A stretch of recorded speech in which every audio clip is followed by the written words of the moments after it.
स्वागत है। आज हम कंप्यूटर की दुनिया के एक बहुत ही अहम हिस्से को समझने वाले हैं, ऑपरेटिंग सिस्टम, जिसे हम सब ओएस कहते हैं। सोचिए, ये ओएस न हो तो हमारा कंप्यूटर या फोन वो बस एक बेजान डब्बा है ना। ये कैसे इतने सारे काम एक साथ कर लेता है। ऐप्स चलाना, फाइलें देखना, इंटरनेट यूज करना, सब कुछ कितना आसान लगता है, पर इसके पीछे काफी कुछ जटिल चीजें चलती रहती हैं। आज हम ऑपरेटिंग सिस्टम की कुछ बुनियादी बातों को समझने की कोशिश करेंगे। कुछ ऐसे कॉन्सेप्ट्स जो इसे इतना शक्तिशाली बनाते हैं, जैसे प्रोसेस क्या है, मेमोरी कैसे मैनेज होती है। मतलब ये ओएस की अंदरूनी दुनिया की एक झलक होगी। बिल्कुल। और ये जानना सिर्फ टेक्निकल लोगों के लिए ज़रूरी नहीं है। हम सब जो डिवाइस इस्तेमाल करते हैं, ये समझना कि वो कैसे काम करते हैं, ये हमें एक बेहतर यूज़र बनाता है। कभी सोचते हैं कि कोई ऐप क्यों धीमा हो गया या सिक्योरिटी अपडेट क्यों आते रहते हैं? इन सब के जवाब कहीं ना कहीं ओएस के काम करने के तरीके में छिपे हैं। ये वो नींव है जिस पर हमारी आज की डिजिटल जिंदगी टिकी है। हाँ, सही कहा। तो चलिए सबसे पहले शुरू करते हैं कि ये ओएस आखिर करता क्या है, एकदम बेसिक लेवल पर।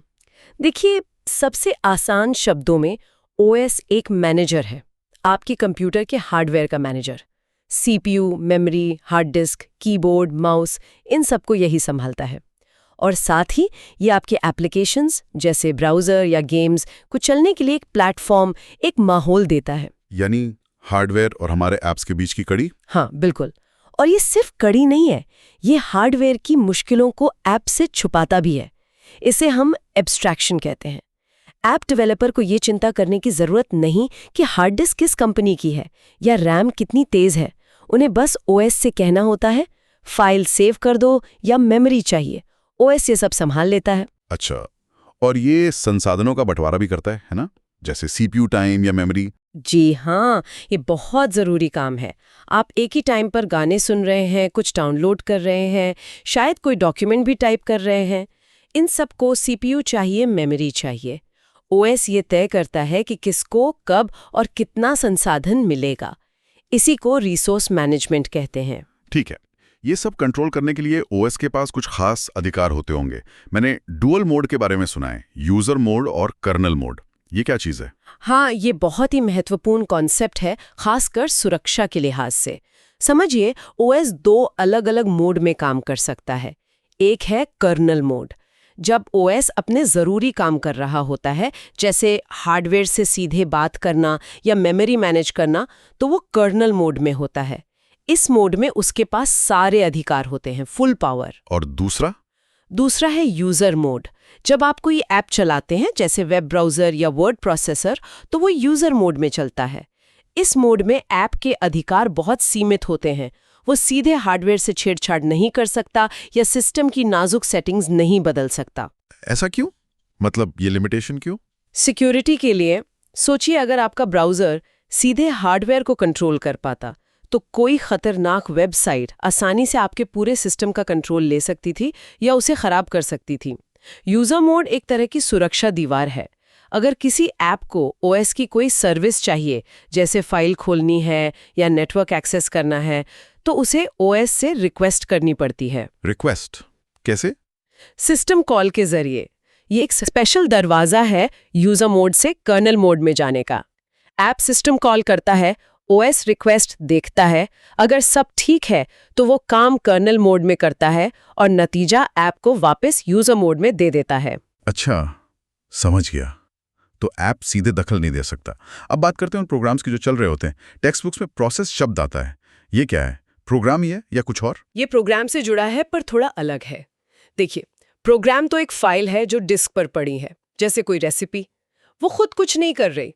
जब आप उस रेसिपी को बनाना शुरू करते हैं, यानी उस प्रोग्राम को चलाते हैं, तब वो एक प्रोसेस बन जाता है। प्रोसेस एक चलता हुआ एक्टिव प्रोग्राम है। उसके पास अपनी मेमोरी होती है, वो सीपीयू का इस्तेमाल कर रहा होता है और ओएस उसका पूरा हिसाब रखता है कि वो कहाँ तक चला, क्या कर रहा है वगैरह। ओएस ये सब जानकारी एक खास जगह रखता है, जिसे प्रोसेस कंट्रोल ब्लॉक या पीसीबी कहते हैं। और थ्रेड, ये भी काफी सुनने में आता है। हाँ, थ्रेड प्रोसेस के अंदर की चीज है। समझिए, प्रोसेस एक बड़ा काम है और थ्रेड उस काम को करने वाले छोटे छोटे वर्कर हैं। एक ही प्रोसेस के अंदर कई थ्रेड्स हो सकते हैं जो उसी प्रोसेस के कोड और डेटा को शेयर करते हुए अलग अलग काम कर सकते हैं। जैसे कोई उदाहरण? जैसे वर्ड प्रोसेसर में एक थ्रेड शायद आपके लिखने को स्क्रीन पर दिखा रहा हो, दूसरा थ्रेड पीछे स्पेलिंग चेक कर रहा हो, तीसरा थ्रेड ऑटो सेव कर रहा हो। ये सब एक ही वर्ड प्रोसेस के अंदर हो रहा है। इसका फायदा क्या है? क्यों ना एक ही प्रोसेस पूरा काम करे? मल्टीथ्रेडिंग के कई फायदे हैं। पहला, रिस्पॉन्सिवनेस। ऐप हैंग नहीं होता अगर एक थ्रेड कोई भारी काम कर रहा हो। दूसरा, रिसोर्स शेयरिंग आसान है क्योंकि थ्रेड्स एक ही मेमोरी स्पेस में होते हैं। और आजकल के मल्टी कोर प्रोसेसर पर तो असली पैरेललिज्म संभव है। अलग अलग थ्रेड्स सचमुच एक ही समय पर अलग अलग सीपीयू कोर पर चल सकते हैं, जिससे परफॉर्मेंस बढ़ जाती है। ठीक है, पर जब इतने सारे प्रोसेस और थ्रेड्स एक साथ चलने को तैयार हैं, तो ओएस कैसे चुनता है कि सीपीयू अभी किसको मिलेगा? लाइन तो लंबी होगी। बिल्कुल, यहाँ पर सीपीयू शेड्यूलर का रोल आता है। ओएस का एक हिस्सा है जिसे शेड्यूलर कहते हैं।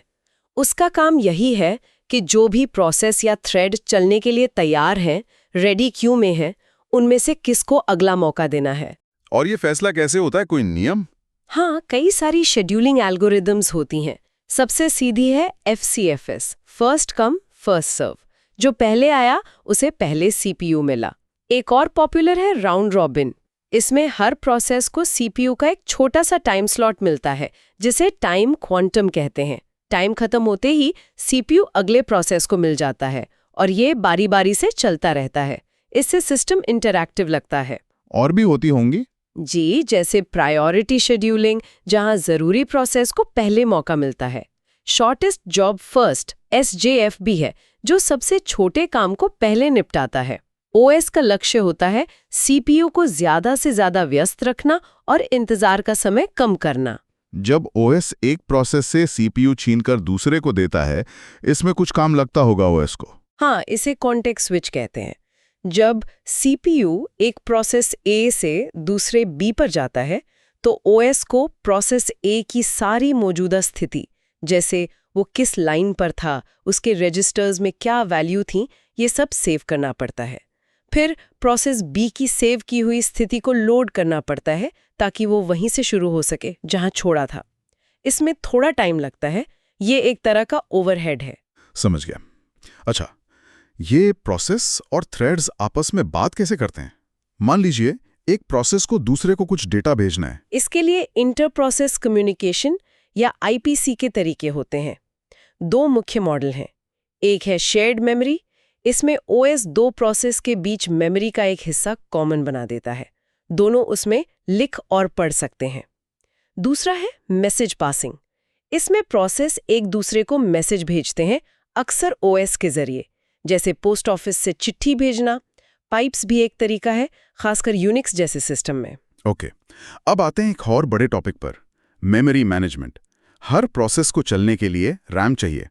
OS ही कैसे बांटता और मैनेज करता है? मेमोरी मैनेजमेंट OS के सबसे चुनौतीपूर्ण कामों में से एक है। हर प्रोसेस को लगता है कि उसके पास ढेर सारी मेमोरी है और वो भी एक लगातार हिस्से में, पर असलियत में ऐसा नहीं होता। OS यहाँ फिर से एब्स्ट्रैक्शन का इस्तेमाल करता है। वो लॉजिकल एड्रेस जो प्रोसेस इस्तेमाल करता है को फिजिकल एड्रेस जो असल में रैम चिप पर लोकेशन है में ट्रांसलेट करता है। ये काम MMU यानी मेमोरी मैनेजमेंट यूनिट करती है। और ये कैसे पक्का होता है कि एक प्रोसेस दूसरे की मेमोरी में ना झांके? इसके लिए प्रोटेक्शन मैकेनिज्म होते हैं, जैसे बेस और लिमिट रजिस्टर। हर प्रोसेस को बता दिया जाता है कि उसकी मेमोरी इस बेस एड्रेस से शुरू होकर इस लिमिट तक ही है।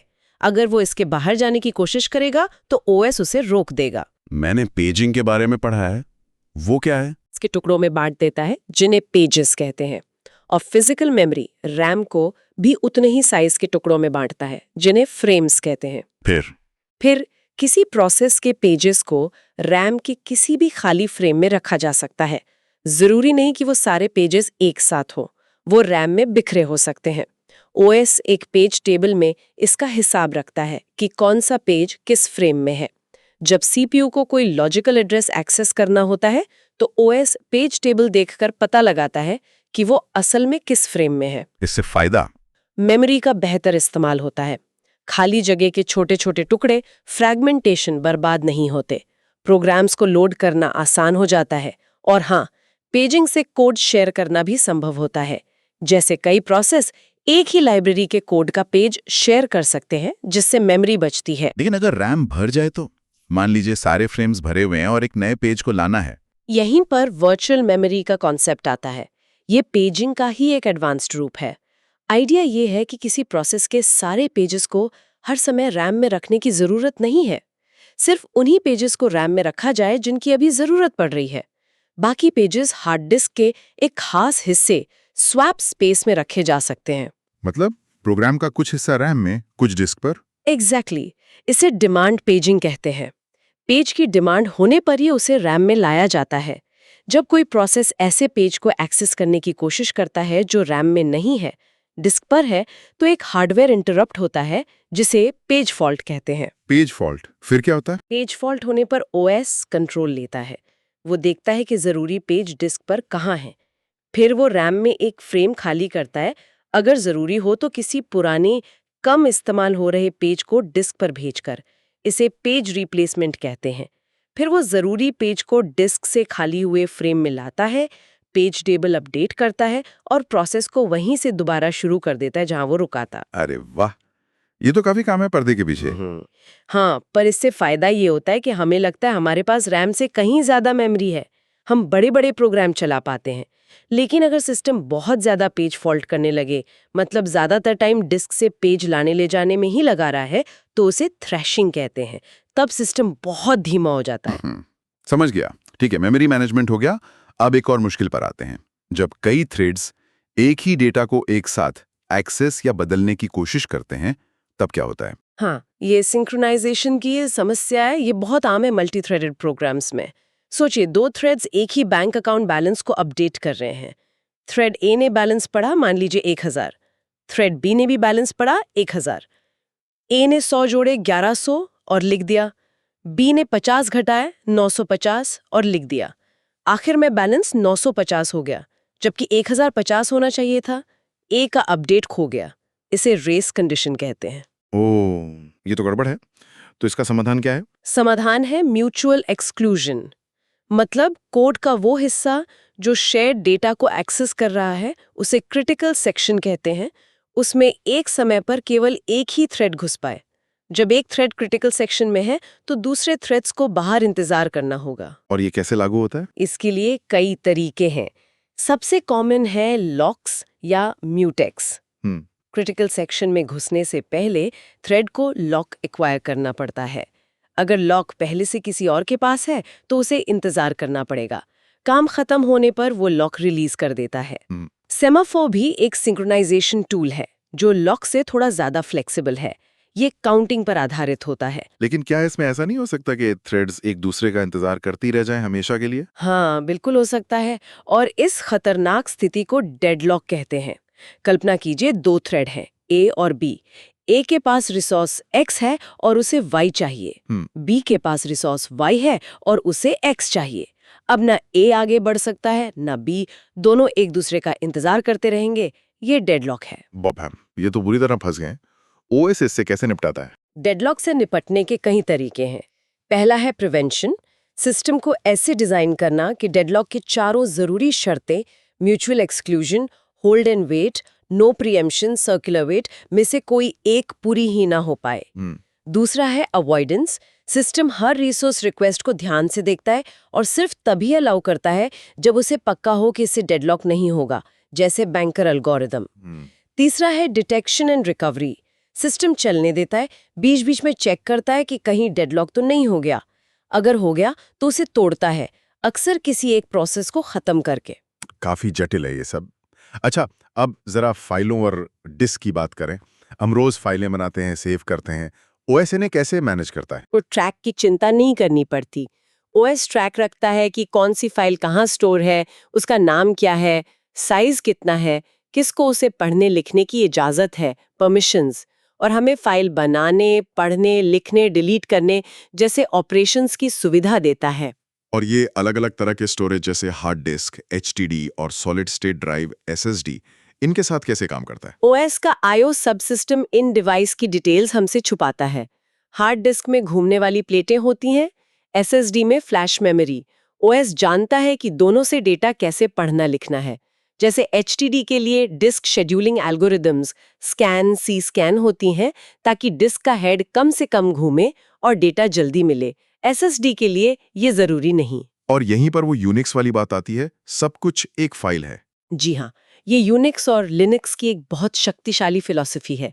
इन सिस्टम्स में न सिर्फ रेगुलर फाइलें बल्कि डिवाइस जैसे प्रिंटर, कीबोर्ड, नेटवर्क कनेक्शंस, यहाँ तक कि प्रोसेस के बीच कम्युनिकेशन के रास्ते पाइप्स भी फाइल सिस्टम में एक फाइल की तरह ही दिखते हैं।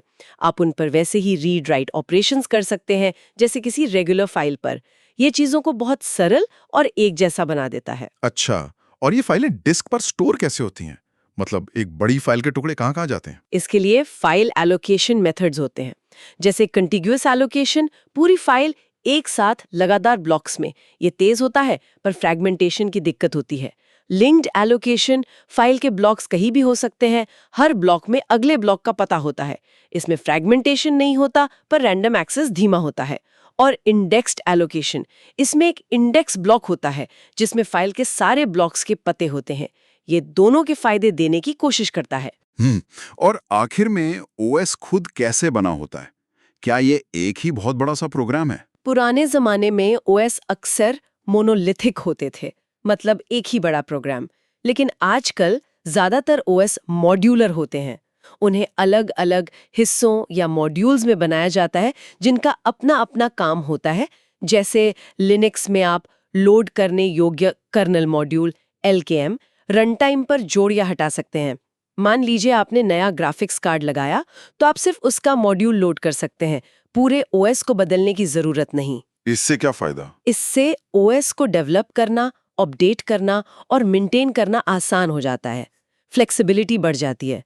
कुछ ओएस माइक्रो कर्नल डिजाइन भी इस्तेमाल करते हैं, जहां कर्नल बहुत छोटा होता है और ज्यादातर सर्विसेज यूजर स्पेस में चलती हैं। ये और भी मॉड्यूलर और सुरक्षित माना जाता है, पर थोड़ा धीमा हो सकता है। तो कुल मिलाकर ऑपरेटिंग सिस्टम एक बेहद जटिल लेकिन उतना ही जरूरी सॉफ्टवेयर है। ये हार्डवेयर को मैनेज करता है, एप्स को प्लेटफॉर्म देता है, रिसोर्स बांटता है, मेमोरी संभालता है, फाइलों का हिसाब रखता है और सुरक्षा भी देता है। Abstraction, dual mode, paging, virtual memory, scheduling, locks, system calls, ये सब वो बिल्डिंग ब्लॉक्स हैं जो इस पूरे सिस्टम को चलाते हैं। बिल्कुल सही कहा आपने। ये सब मिलकर ही हमें वो स्मूथ एक्सपीरियंस देते हैं जिसकी हमें आदत हो गई है। अगली बार जब आप अपना कंप्यूटर ऑन करें या मोबाइल पर कोई ऐप खोलें, तो एक पल के लिए सोचिएगा कि पर्दे के पीछे ओएस कितनी मेहनत कर रहा है। वो CPU के पहले इंस्ट्रक्शन फेच एग्जीक्यूट साइकिल से लेकर आपकी फाइल सेव करने तक हर चीज को मैनेज कर रहा है। वाकई, ये सब जानने के बाद कंप्यूटर को देखने का नजरिया ही बदल जाता है। हाँ, और ये तो बस शुरुआत है।